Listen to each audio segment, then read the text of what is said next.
పండిట్ జవహర్లాల్ నెహ్రూ కుటుంబంపై బీజేపీ జాతీయ అధ్యక్షుడు నితిన్ నబీన్ ఘాటు ఆరోపణలు చేశారు.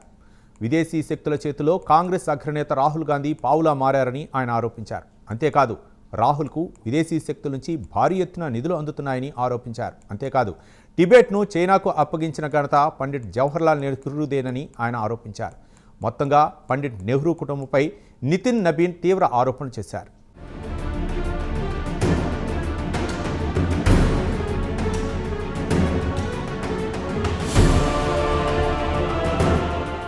కాంగ్రెస్ అగ్రనేత రాహుల్ గాంధీ విదేశీ శక్తులకు అమ్ముడుపోయారని బీజేపీ జాతీయ అధ్యక్షుడు నితిన్ నబీన్ ఘాటు ఆరోపణలు చేశారు. వర్తమాన భారత రాజకీయాల్లో రాహుల్ను ఒక పావుగా విదేశీ శక్తులు ఉపయోగించుకుంటున్నాయని ఆయన ఆరోపించారు. వాణిజ్య ఒప్పందం విషయంలో భారత ప్రయోజనాలను అమెరికా ప్రధాని నరేంద్ర మోదీ తాకట్టు పెట్టారని ఇటీవల రాహుల్ గాంధీ ఆరోపించిన సంగతి తెలిసిందే. అంతేకాదు భారత రైతుల ప్రయోజనాలను వాణిజ్య ఒప్పందం రూపంలో పణంగా పెట్టారని కూడా రాహుల్ ఆరోపించారు. ఈ నేపథ్యంలో ఇందుకు బీజేపీ జాతీయ అధ్యక్షుడు నితిన్ నబీన్ స్ట్రాంగ్ కౌంటర్ ఇచ్చారు. విదేశాల చేతుల్లో రాహుల్ గాంధీ తొత్తుగా మారారని ఆయన ఘాటు ఆరోపణలు చేశారు. పాట్నాలో జరిగిన ఒక కార్యక్రమంలో నితిన్ ఈ ఆరోపణలు చేశారు.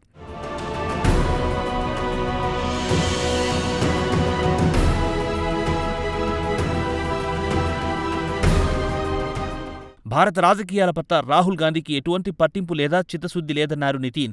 ఏమాత్రం తీరిక దొరికినా విదేశాలకు వెళ్లడం ఆయనకు అలవాటన్నారు. అంతేకాదు అనేక విదేశీ శక్తులతో రాహుల్ గాంధీకి భారీ ఎత్తున నిధులు అందుతున్నాయని నితిన్ ఆరోపించారు. ఎన్నికల సందర్భంగా కాంగ్రెస్ పార్టీకి అమెరికా గూఢచారి సిఐఏ నుంచి గతంలో భారీ ఎత్తున నిధులు అందిన విషయాన్ని ఏకంగా అమెరికా రాయబారి అంగీకరించారని నితిన్ ఆరోపించారు. అంతేకాదు విదేశాలకు వెళ్లినప్పుడు భారత్ను కించపరిచేలా రాహుల్ వ్యాఖ్యలు చేయడం అందరికీ తెలిసిందేనన్నారు.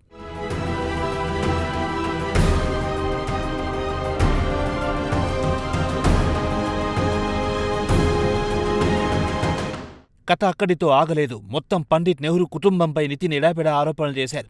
పండిట్ నెహ్రూ కుటుంబానికి ఏనాడు దేశ ప్రయోజనాలు పట్టలేదన్నారు.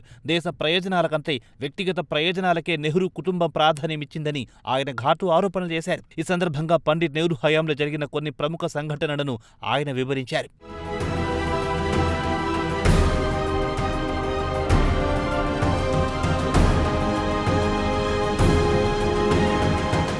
టిబెట్పై భారత్కున్న హక్కులను పోగొట్టుకున్న ఘనత పండిట్ నెహ్రూదేనని నితిన్ నబీన్ ఆరోపించారు. 1954లో టిబెట్పై ఉన్న హక్కులను ఆయన చైనాకు అప్పగించారని ఆరోపించారు. ఒక దశలో టిబెట్ ప్రజలను తనకు భారంగా పండిట్ నెహ్రూ భావించారని నితిన్ నబీన్ ఆరోపించారు. కాగా అనేక విదేశీ శక్తులతో నెహ్రూకున్న సంబంధాలు భారత్కు కోలుకోలేంత నష్టాన్ని చేశాయని నితిన్ ఘాటు వ్యాఖ్యలు చేశారు.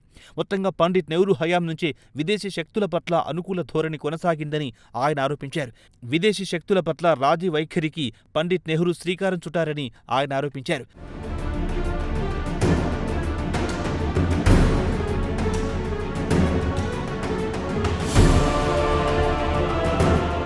అంతేకాదు మాజీ ప్రధాని రాజీవ్ గాంధీపై కూడా నితిన్ నబీన్ ఆరోపణలు గుప్పించారు. ఈ సందర్భంగా రాజీవ్ హయాంలో జరిగిన రక్షణ ఒప్పందాలను ఆయన ప్రస్తావించారు. ఈ రక్షణ ఒప్పందాలను తన బ్యాంక్ ఖాతాల నింపుకోవడానికి రాజీవ్ గాంధీ ఉపయోగించుకున్నారని నితిన్ ఆరోపించారు.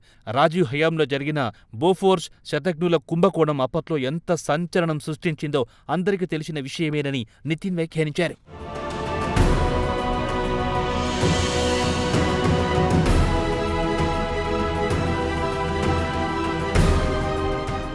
ఈ సందర్భంగా Congress party parliamentary chairperson Sonia Gandhi వ్యవహార తీరుపై కూడా నితిన్ నబీన్ ఆరోపణలు చేశారు. 2004 నుంచి 2014 వరకు భారతదేశానికి సూపర్ ప్రధానిగా ఆమె వ్యవహరించారని బీజేపీ చీఫ్ ఆరోపించారు. యూపీఏ 10 సంవత్సరాల హయాంలో మన్మోహన్ సింగ్ ప్రధానిగా కొనసాగినప్పటికీ ఆయన మాట ఎక్కడ చెల్లుబాటు కాలేదన్నారు. వెనుక నుంచి సోనియా గాంధీయే చక్రం తిప్పారని నితిన్ ఆరోపించారు. దీంతో అప్పట్లో మన్మోహన్ సింగ్ ఒక డమ్మీ ప్రధానిగా జనమెదుట నిలిచారన్నారు.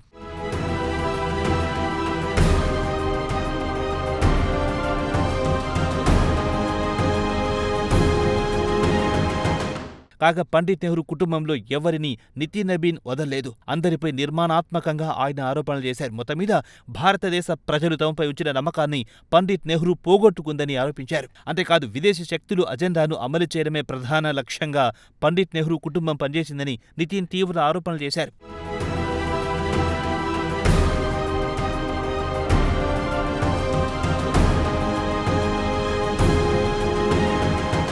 ఒడిశాకు చెందిన నితిన్ నబీన్ ఈ ఏడాది జనవరిలో భారతీయ జనతా పార్టీ జాతీయ అధ్యక్షుడిగా బాధ్యతలు చేపట్టారు. కాగా బీజేపీ అధ్యక్షుడిగా పగ్గాలు చేపట్టిన తర్వాత చాలా కాలం పాటు ఆయన సైలెంట్గా ఉన్నారు. అనేక రాజకీయ ఘటనలపై కూడా నితిన్ స్పందించిన దాఖలాలు లేవు. ప్రధాన ప్రతిపక్షమైన కాంగ్రెస్ పార్టీపై, మరీ ముఖ్యంగా పండిట్ నెహ్రూ కుటుంబంపై నితిన్ నబీన్ ఘాటు ఆరోపణలు చేయడం ఇదే తొలిసారి. ఏదేమైనా నితిన్ నబీన్ ఆరోపణలు జాతీయ రాజకీయాల్లో సంచలనంగా మారాయి.